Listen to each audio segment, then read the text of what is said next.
Good morning, everybody. It is buzzing in here, and it is wonderful to have you here.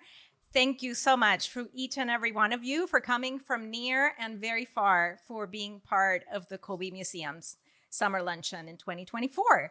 And I want to let you know we're recording this conversation this morning. If you have anything that beeps, please turn it off now. And it is really just wonderful to gather. The Colby Museum has a really important mission, which is to open access to art and artists here in Waterville, Maine, and to really be a forum for experimentation, for dialogue, for research, and for joyful connection. And that is exactly what this event is all about. Through our collections, our publications, our exhibitions, our programs, our partnerships, we do that every single day. And we also, in the process of doing that, amplify the idea of what American art is in all of its complexity. A year ago, can I have help advancing? There we go. A year ago, when we had this event, we were just opening this exhibition, Painted Our Bodies, Hearts, and Village, a project about art and communities in Taos, New Mexico, and one that remains on view and will close at the end of this month. I urge you to see it. This project really affirms connection. It helps us understand that here and there are actually quite close, and that place and the histories that preceded us matter. And in that, I want to acknowledge that these are the ancestral homelands of the Wabanaki people, the Abenaki, the Maliseet, the Micmacs, the Passamaquoddy, and the Penobscot. And we remain committed to the ongoing work that we are doing with Wabanaki culture bearers, artists, scholars, and others in lifting and creating a platform when we can for that work and learning from them and to use our resources together to build a better future. I'm going to give you a very sharp, quick tour of what's on view in the galleries. In our Schmaltz Gallery downtown, it's the John Digman Schmaltz Gallery at the Paul J. Schuff Art Center. We have the fabulous work of three artists, Thomas Lanigan-Schmidt, Catalina Schliebener Muñoz, who's here with us, and Gladys Nilsson, who's also here with us. Here on campus, we have multiple exhibitions, and all of these exhibitions together show us that there are many art worlds at any given time, and that's absolutely true of our conversation today. So Eastman, Johnson, and Maine is on view in our Davis Gallery, the first exhibition devoted to this artist presented here in Maine, and he was active before, during, and after the Civil War. Repetitions in our Schuff wing for the works of Alex Katz. We have on view his work, and within that, a fantastic series of etchings by the artist that are absolutely a must-see. Surface Tension, on view in the Upper Jetty Galleries, highlights the museum's incredible collection of works on paper, and particularly of the medium of etching. And then finally, also on view in our Jetty Galleries, Lower Jetty, we have a really wonderful survey organized with the Aldrich Contemporary Art Museum in Connecticut of the work of Martha Diamond. And it's been a pleasure to work with the Martha Diamond Trust, the studio, and with the Aldrich on this exhibition. With that, I would like to ask Frank Rose of the Martha Diamond Trust to offer a brief tribute to Martha Diamond, who passed away in December.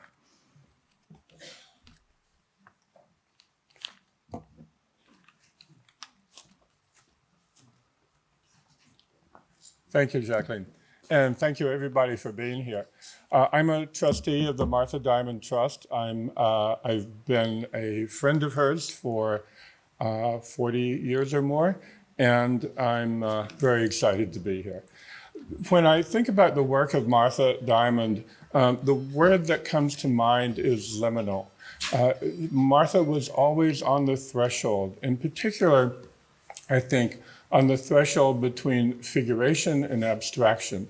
Her paintings, many of them, well, including this one here, which is in the Colby Museum's collection, her paintings were, most of them ostensibly of buildings, but they were also about brushstrokes. And they were about sort of her perception of the urban environment, in particular New York, where she lived. But it was a perception that was, it was a bit strange. It was always her own. It was always unique. And it sort of viewed buildings and the built environment in general as a, almost in a feverish way sometimes. And in any case, in a way that, sort of did not have to do with exact representation, but had everything to do with sort of the mystical, you could almost say, the mystical element of the world around us. That's what I think really characterizes her work, and one of the things certainly that makes it unique. Martha was always known as a painter's painter, which is a label that is both very favorable, but has a bit of a catch also, because one of the ways in which she was liminal, in which she was on the threshold, was that she was always on the verge of being recognized widely beyond the sort of immediate art world as one of the great painters of our time. And I think with this exhibition, we're sort of crossing the threshold, if you will. And I'm very pleased to be here. I've been incredibly lucky to be working, of course, first with my colleagues at the Martha Diamond Trust, Olivia Funk, the director, and Leslie Rayside, my fellow trustee, and also on this show with Levi Prombaum and Jacqueline Terrassa of the Colby Museum, and with Amy Smith-Stewart and Sibel Milone of the Aldrich, which had the distinction, so to speak, of purchasing her first, being the first museum, first institution to purchase her work in, I believe, 1972, and also being the first institution to show her work shortly thereafter. So also I want to thank the people at David Kordansky, in particular, of course, David himself, and Mike Homer, and of course, the people who are here from the gallery in New York, Anna Fisher and Kamala Nichols. So when Martha died at the end of last year, David Sally was quoted in the New York Times as saying that posthumous fame will now be hers. And he went on to say, I hope she enjoys it. With this show, I feel certain that she will. Thank you.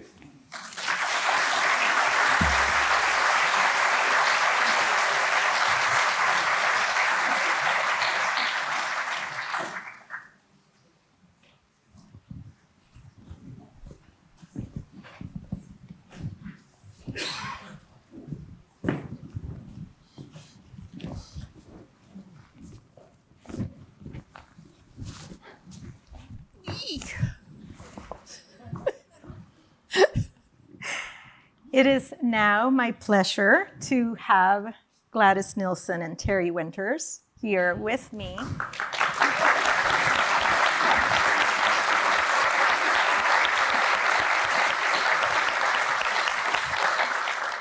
And accompanied, thank you, Frank, that was really special, accompanied by the work of Martha, kind of in our minds as well, to think about how artists make work, how you two make work, the ideas that you think about, the process of making art. So it's really an opportunity to look at art alongside you, your work. Gladys, for those of you who are not familiar with these artists or not as familiar, I'm just going to introduce each of you super briefly. Gladys, you were born in Chicago and have lived there almost all of your life, except for a brief important few years in California. You are the daughter of Swedish immigrants, and I believe your parents were both very hardworking people. Yep. And you pretty much grew up artistically at the Art Institute of Chicago from a young age, and then eventually you studied there and you taught there. You also started to really become known in the 1960s when you and a group of friends decided that you would get more visibility if you showed your work together, and therefore you did at the Hyde Park Art Center in Chicago. And all of the people in that group had a preference for the figure, for mixing things up, mixing up art history, mixing up, sources from the flea market to all of that.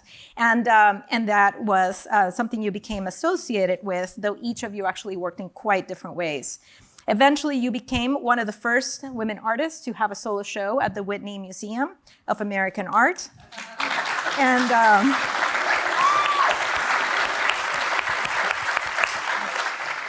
And now the Crocker Museum in Sacramento is organizing a retrospective of your work, quite well deserved. And not incidentally, you are a lover of opera.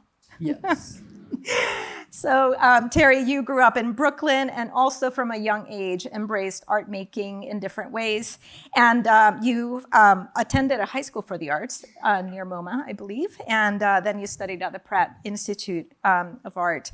You immersed yourself in research about materials and process and looked at art regularly pretty early on. And you also are prolific in what you read and what you absorb, from philosophy to music to all kinds of things. And that is important in the work. Your formative years coincided with a time when conceptual and minimalist and process-based art dominated this art scene. And so therefore the question of how one paints was a real question. Science, mathematics, technologies, architecture have all been really important sources in your image making. And you have said at one time that painting for you is a method of thinking. Over the years, you have had countless of exhibitions of your work at museums nationally and internationally. And here at the Colby Museum, we are honored to have the entire archive of your prints, which you generously gave to the Colby Museum along with Universal Limited Art Editions in 2002. And that is an incredible gift.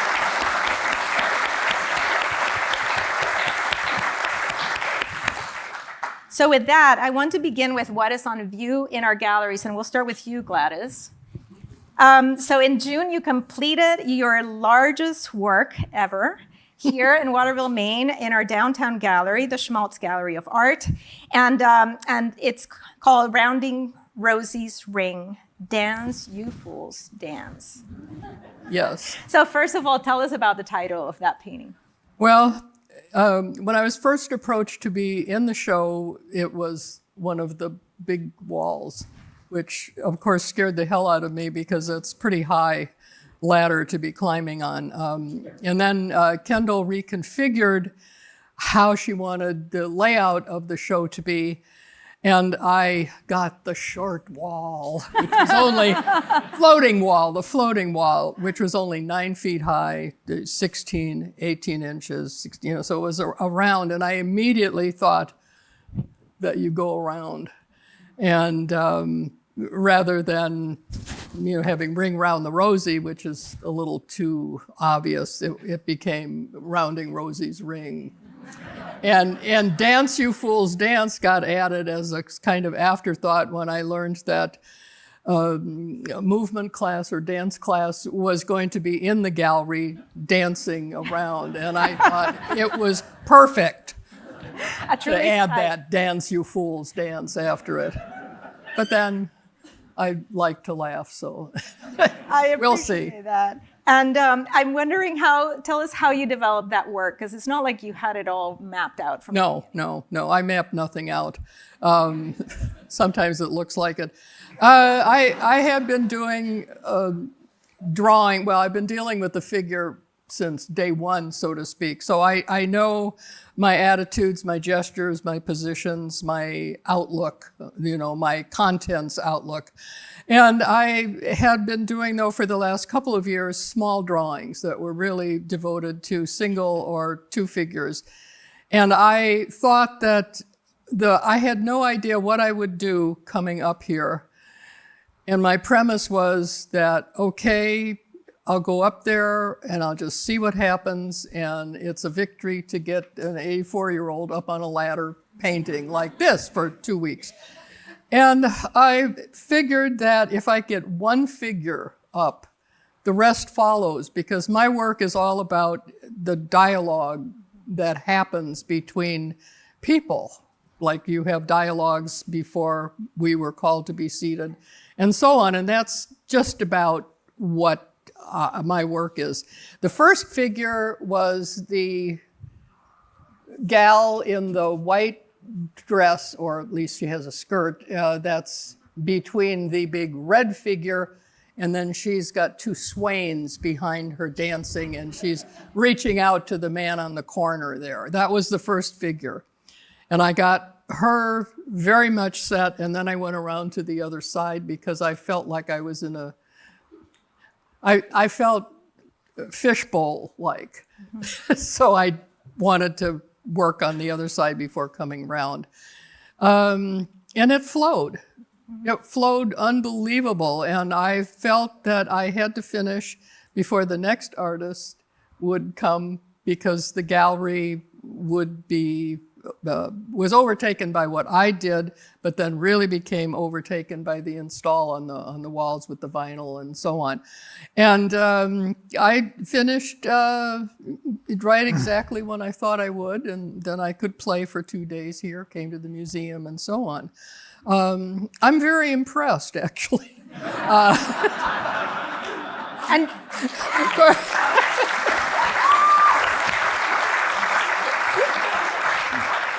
of course, my husband would say I'm impressed by myself a lot, but and just to point it happened, and it's good.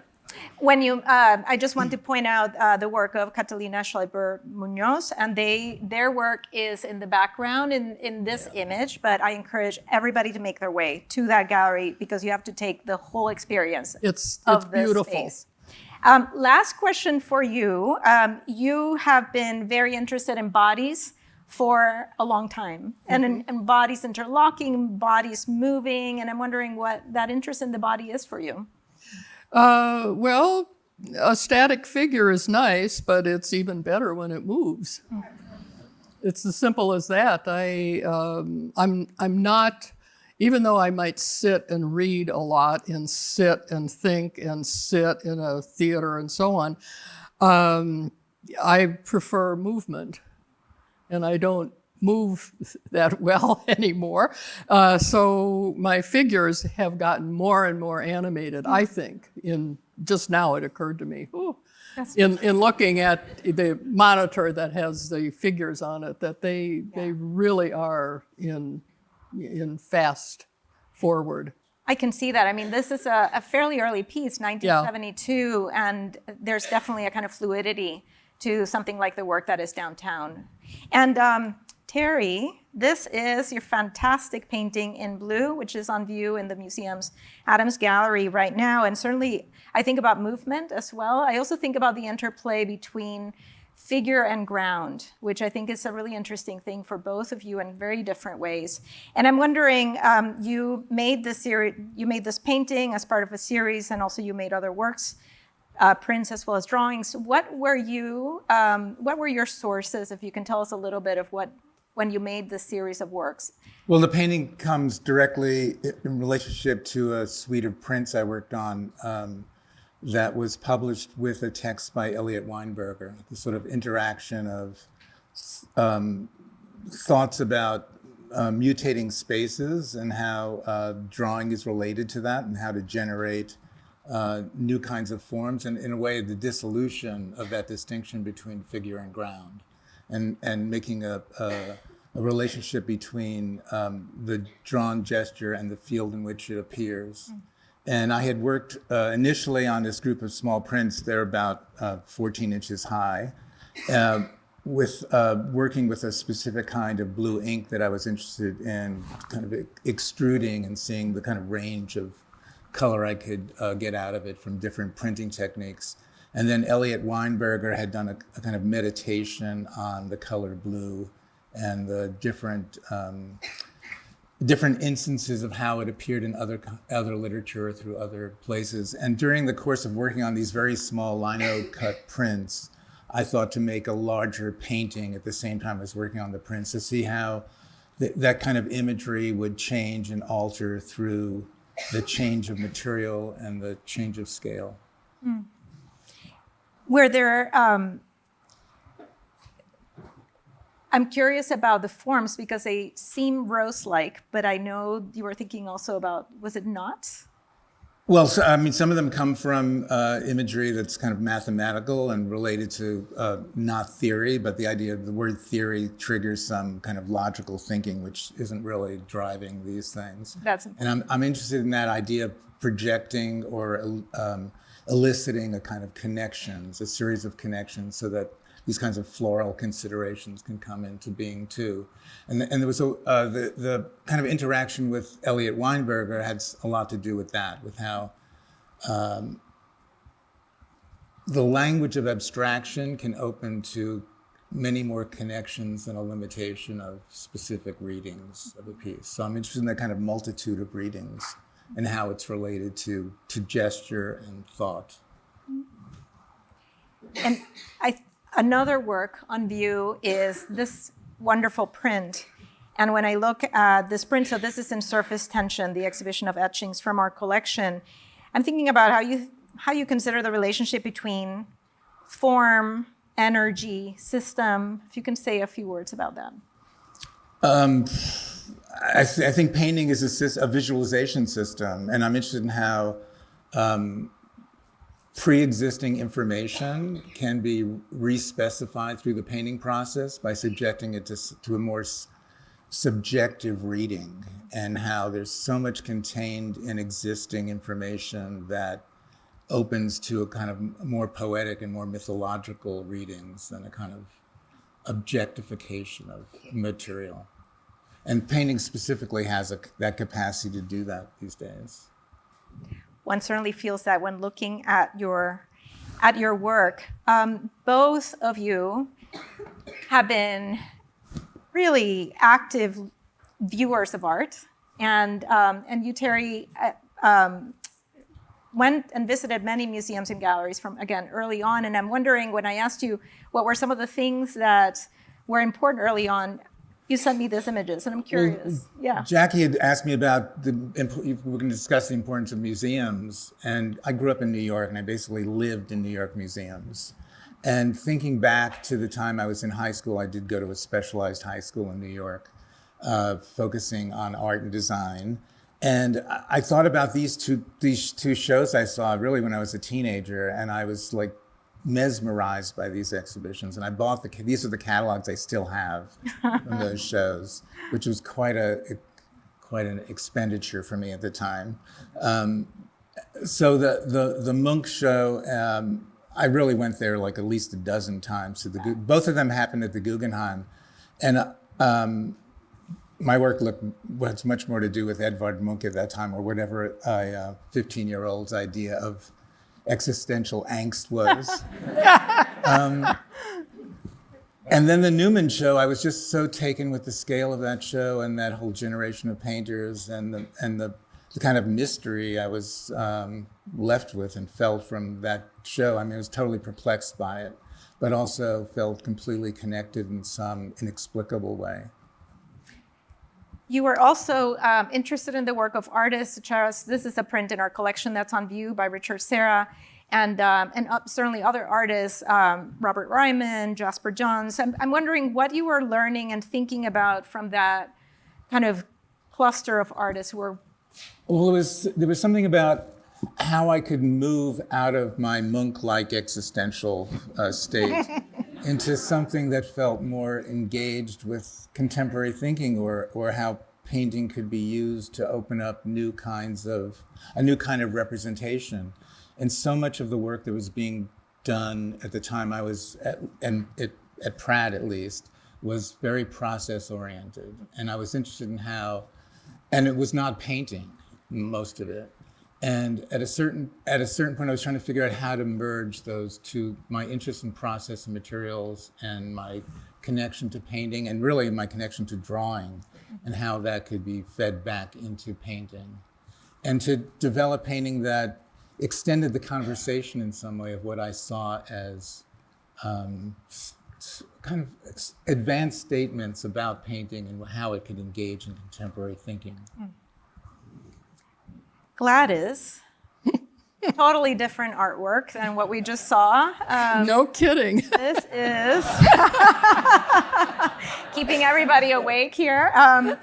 So this is Thanksgiving Day by Doris Lee. It's on view actually right now at the Art Institute of Chicago, but you saw it as a child when you were taking art classes at the Art Institute. And what did this painting open up for you? Well, I didn't grow up in a household filled with art. I don't know where I sprang from being involved with the arts, but I knew nothing about doing anything except I had to do stuff. And the first painting that I really remember seeing as a child going into the museum was this painting. And it felt like my grandma's kitchen at the obvious I'm pointing at the monitor, at the obvious cooking time that you have when you gather relatives and everybody's milling and so on. And it made me feel so comfortable.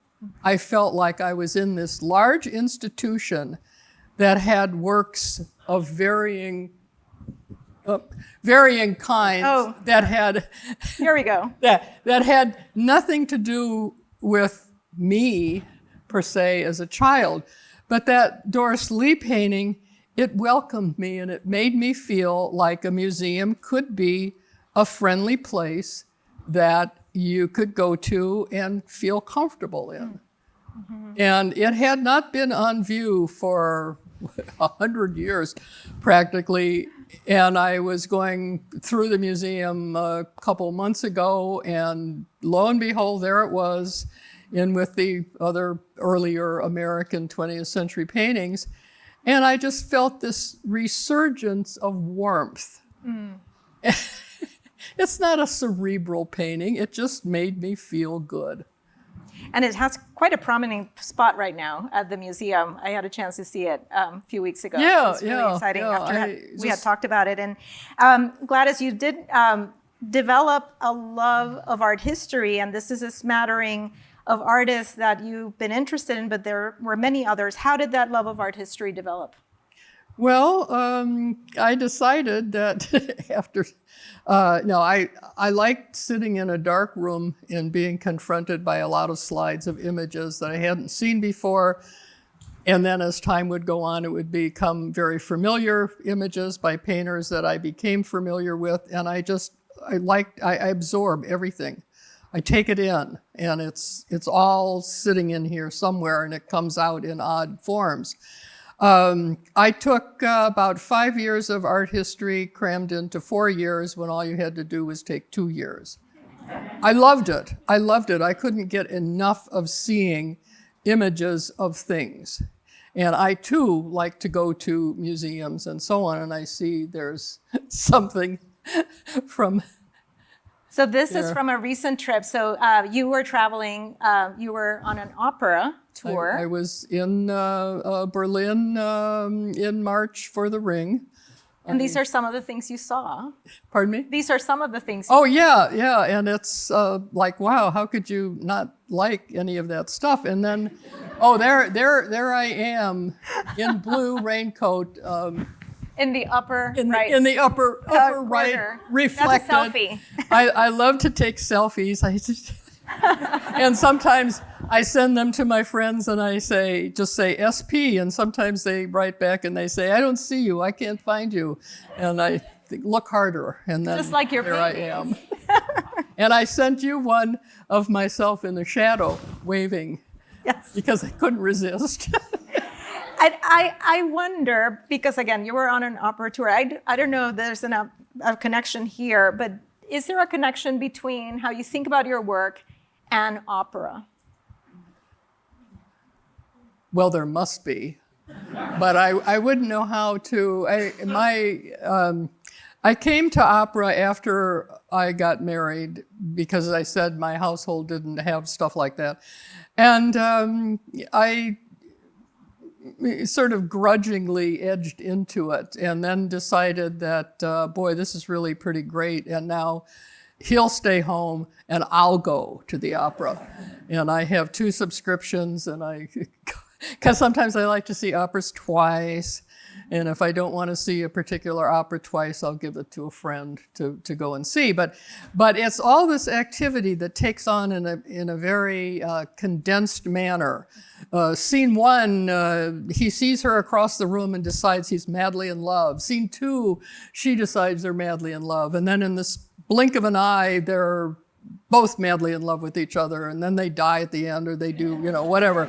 And it just is like boom, boom, boom, boom, boom. It's so concise, and everything packed in there into anywhere from, an hour and 45, 3 hours, 5 hours, depending on what you're seeing. If it's Wagner, it goes on forever, and everybody dies in the end.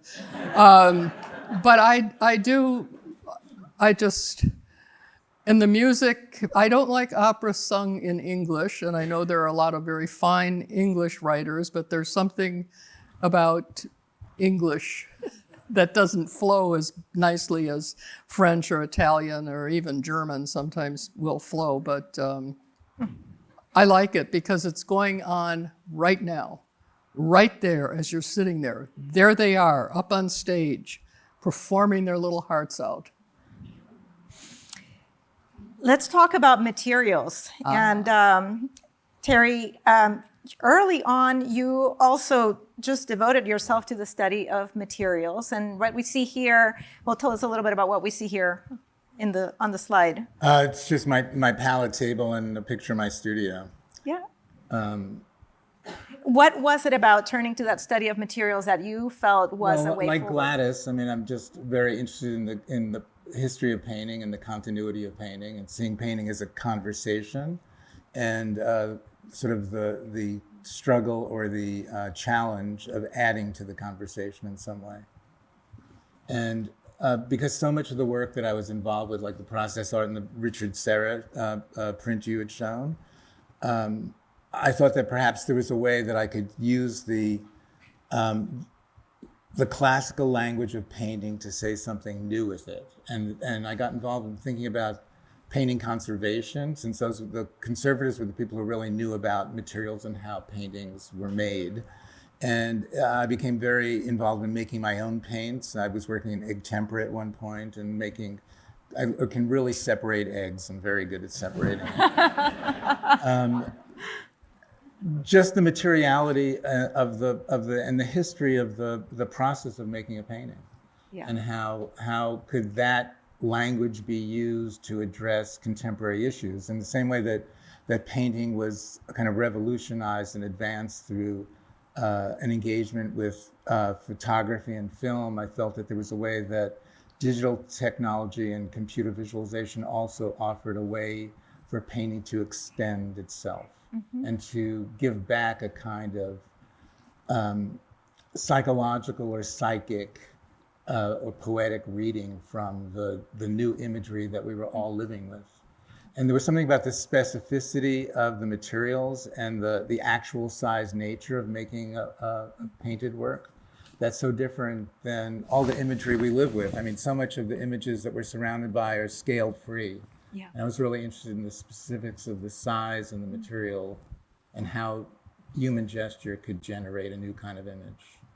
And this is a beautiful, one of several, it's beautiful lithograph. And when I look at it, I think about exactly what you just said of just the human gesture of creating a mark. Yeah, painting is really an archaic practice. We've been doing it for 30,000 years. So and it really comes out of that kind of biological need to make a mark, and and just the sort of the architecture of information was something that interested me. So a lot of the early work dealt with this investigation or my own curiosity about natural structures and how they might, and what was my curiosity about these things and what was my connection to them. And so the activity of making the prints, making the drawings, and making the paintings had to do with me just following my own desires about trying to make an image of it. And Gladys, for you, watercolor has been an important medium, and particularly you've talked about paper. Yeah. That's really important. What is so vital for you about paper as a material? Versus surface. That's I've pondered that a lot. It's alive, and I love to see how it receives the marks that you put on it, especially if they're wet marks, how it absorbs the paint, how it either contains it or lets it flow depending on what the hand does with it. And I have used the phrase, people have used the phrase when something is really boring as it's about as exciting as watching paint dry. But to me, that's an exciting thing.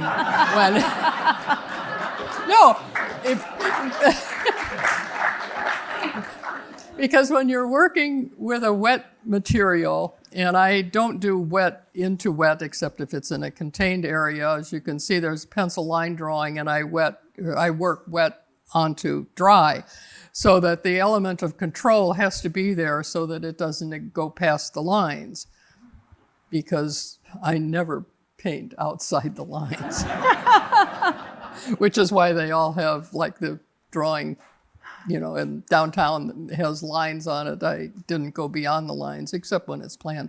But I like, as I continued on with learning how to deal with the paint and the watercolor and the papers, I discovered that there's within that thing, a piece of paper, a tube of paint, a brush, you've got that there's infinite varieties. Paper can offer so many different surfaces, even if they're both cold press.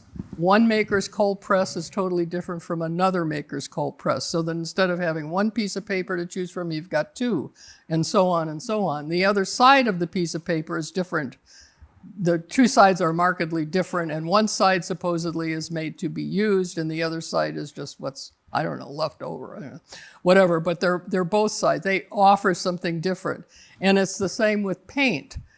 I discovered that instead of having one tube of yellow, another maker's tube of yellow can be different than the same tube of yellow, so you have two tubes. I have more paint than is forgivable to have, and I use all of it when I'm working. It just excites me, and it's alive, because the minute it gets wet, it begins to breathe and cockle a bit. And if you're working on a big piece of paper and you're using a lot of wet material, it really makes its presence known. It heaves up, and I have a series of little boxes with weights to try to keep it under control. Not weights onto the wet stuff although sometimes I might poke it. And it just is, it's something that I arrived at early, that it just feels good to me. Yeah, this is, 1966. Fantastic watercolor. I love the title and the imagery of it. Let's talk a little bit about line. So materials, now form. And Terry, this is also a really wonderful, just an incredible piece. And it seems so... I like paper too. You like paper? What would you like to say about paper? This is on paper. Some paper. What kind of paper? Do you remember what kind of paper? Yeah, it's on an antique Watman paper, because I have quite a collection of older papers. So, and what's line? Yeah, I like line too, line and paper. This one feels notational to me. Well, it's a drawing, and in a sense, like all my work really begins as drawing. It's the prototype, and it's the first place that image is seen. And drawing is the most, and line is the most elemental mark, the most, and gesture and touch are really what drive my sense of connection to whatever this new imagery is that I'm trying to develop. This is a print also on view. Here, line performs to me, a different role. I'm wondering how you were thinking about line here. There's a kind of layering. I was thinking about how do you make an etching, because I had gone to Paris to work with Aldo Kramelink, who's sort of a master printer. He was Picasso's last printer, and I had never really made any etchings. And it was really about the challenge of working with Aldo and figuring out how I could push the sort of new imagery I was developing with a new material and a new medium. Because I'm interested in that interaction between my desire to connect with this subject matter and the means through which that is achieved. So subjecting it to a new technique is part of that tension. It's sort of about putting my activity under different pressures to see what comes out of those pressures. And we'll go back to that as we look at some of your most recent work.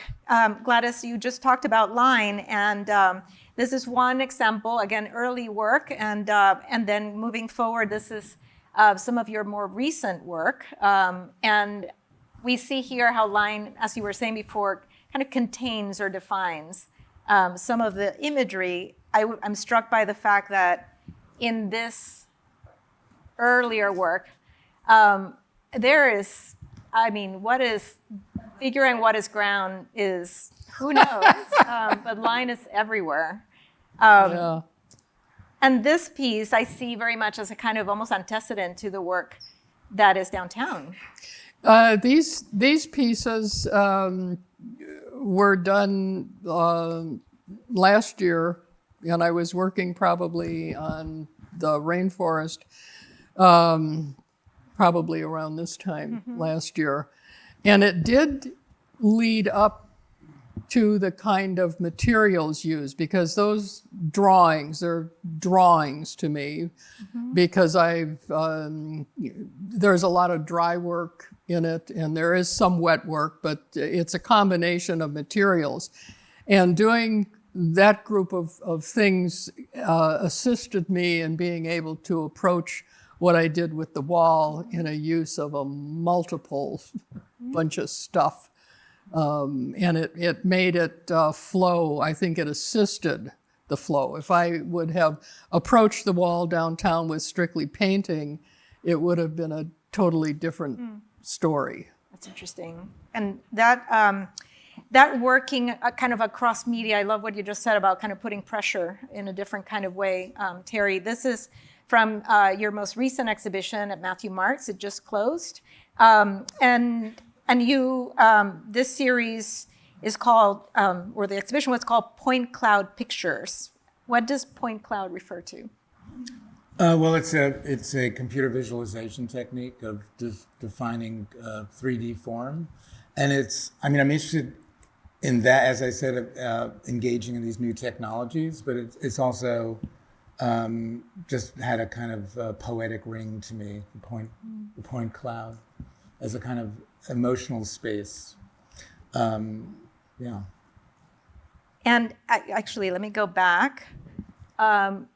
There are different elements to this exhibition. Is this a publication that you did? Well, yeah. So the whole show really grew out of in a way, a print project. I was invited by a Spanish publisher to produce this kind of small chapbook that they were doing, inviting painters and poets to make a small book. And they gave me a blank sample of the size of the book itself. And I had it in my studio for a number of months, and I was making these little drawings in it. And I realized that was the project. So we ended up publishing a facsimile of my little studies. That's the back and front cover of the book.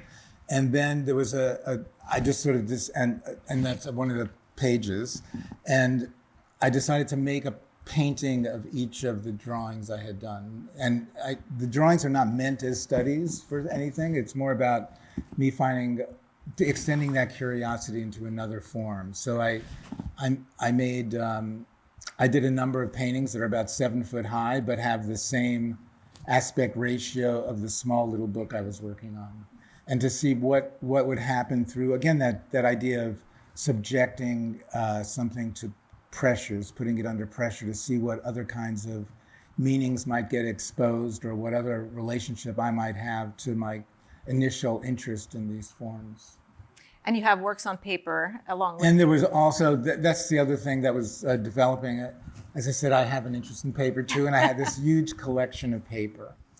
And I suddenly realized, like, what am I saving this stuff for? And For Gladys. I started, like Gladys. And I always was interested in oil paint and its interaction with paper. I had never really worked on it. I have a big interest in Constable's cloud studies, back to the point cloud. And the way that the paper absorbs the oil and dries in a different way. So I was sort of working on these group of paintings and simultaneously a number of smaller works on paper. With these, it's called a double elephant size. It was originally, these papers were developed for John James Audubon to do the large bird studies. And this is an old English paper, actually. It's about 40 inches high. And this is another view of the exhibition. Yeah. It was stunning to see. Yeah. For you, Gladys, you also have worked across media, and more recently, I guess over a decade ago, you started making collages. And what did collage allow for you? You also worked, here's an example of a work in acrylic. Yeah, I've always been interested in collage, and it would appear in bits and pieces very early on, and then I dove into it in the 90s. And this particular work, Girl in the Arbor, when I was teaching, and you had a time frame that you have to, be busy at doing whatever stuff. And there would always be deadlines, and I would never get to do relaxing stuff that you might want to do because there would always be a deadline for something. And I decided I would devote the summer off from teaching to just be in the studio and do what I wanted to do, which usually involved using collage. And this particular group of pieces was done when I finally got up to the studio, and I had a hip replacement, so it took me a while to get going again. And I decided that it was the summer of big sloppy drawings, where I was going to relax my control of everything and just be devil may care. Smear instead of erase, and I didn't have any paper, so I had to scrounge paper. And then my husband said, well, I have 13 pieces of paper left over from drawing in 1967, so if you want it, it's yours. And I said, great, because it was sizable. I wanted it to be sizable. And there are 13 in this group, and I ended up on a figure, the girl in the arbor on a chair.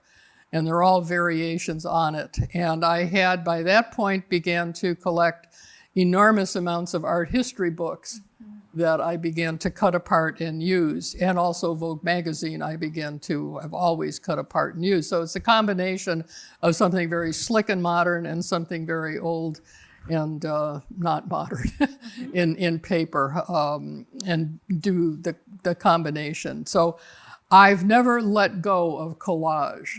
And sometimes it figures more, and sometimes some of the additions in a painting or a drawing can seem like a collage shape moving into it. That makes sense. And this is one of the things you sent me from your trip to Berlin. And I'm wondering if you can tell us what we're looking at here in this ancient piece of Nefertiti.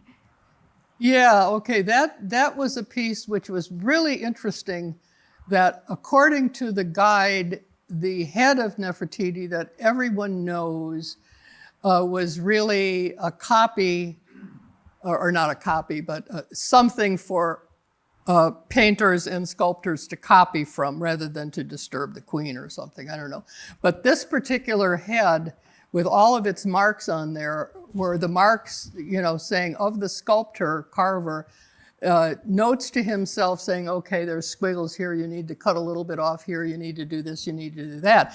And I thought this was really a fascinating piece because of all of these studio marks that were reminders to the person that's going to come back in and correct the shape a little bit.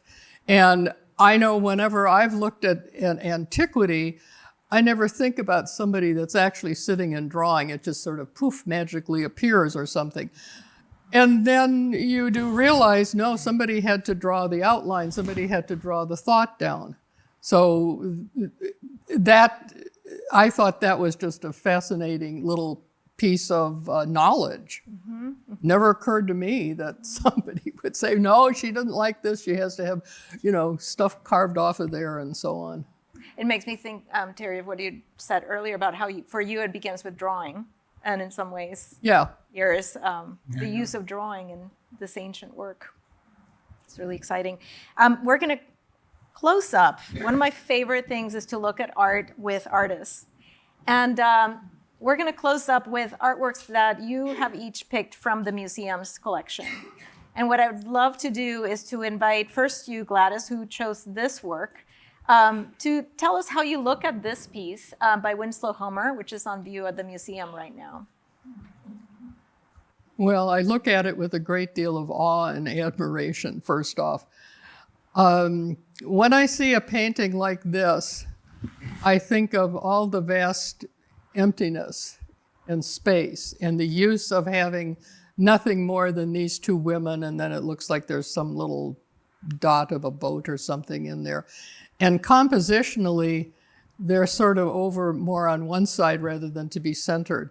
The composition really grabs me because of the openness and all of the scumbling nature of how the paint is applied and so on. And I think I commented to you that I went through a period of time with my watercolors that are usually teeming with people, where I tried to have a minimal habitation, and then they would be in rooms or spaces where it would just be the paint flowing. And when I saw this, it immediately grabbed my eye as to something that wasn't about one thing, but it was about another, depicting not necessarily loneliness, but just a lack of other things around you, and you're enjoying a solitude. And that, I love that painting. It just reached out and grabbed me. I love the close colors. We're going to skip this work because I want to return to it. Terry, you chose this print. Okay, yeah, I thought you had the wrong picture up for one. I just thought it was appropriate for me to choose a print since the print archive is here.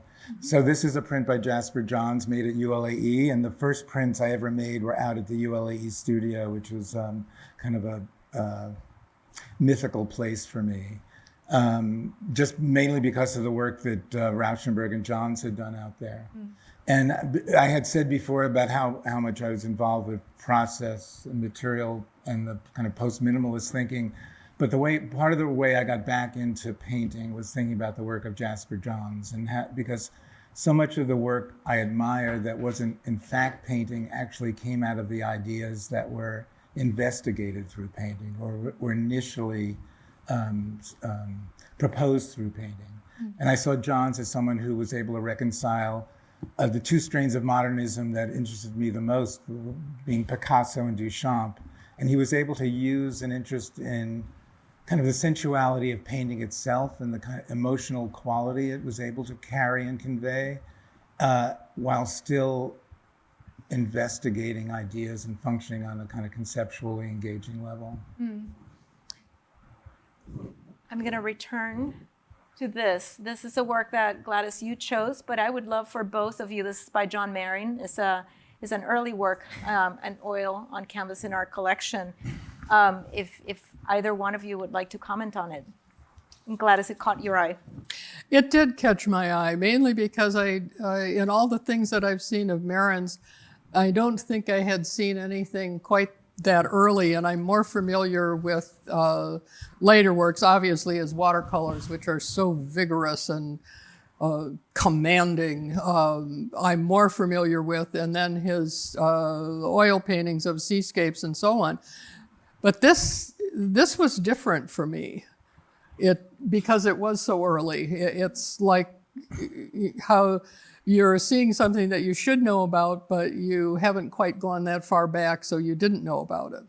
I mean, it's like looking at what we know Mondrian is, but then if you look at where Mondrian came from, you'd sort of like, oh, really? And everything about it, I like the vigorousness of the paint, and it's small. And how it fills the space, how it just commands, it's small, but it commands that you just come and look at it. It's vigorous, and I do like that about it, too. Terry, anything? I like vigor, too. But I don't know this painting in particular, but that whole period of American painting, the whole Stieglitz cycle and the invention of abstraction in America is something I'm really getting, I would like to say reinvestigating, but I'm really investigating it for the first time because I think I was so taken with that generation of post-war painting in America, of Pollock and that generation, that I didn't, in a way, pay enough attention to so much of the early painters and 20th century paintings in America.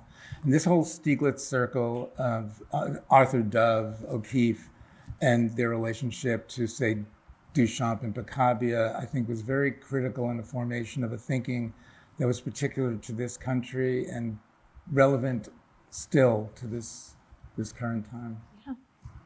So everybody will be able to see those works in the galleries. And with that, I want to thank both of you for this conversation. And I want to, well,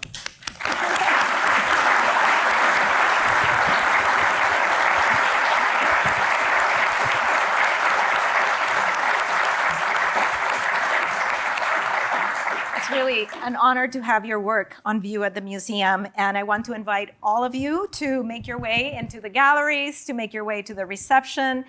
We will be sitting down and at 1 p.m., so you have time to enjoy each other and get to know new people and explore our museum, and people will guide you wherever you'd like to go. So this afternoon, we will meet again, and thank you again for joining us. You could be at the beach or you could be at the lake, but you're here. So thank you.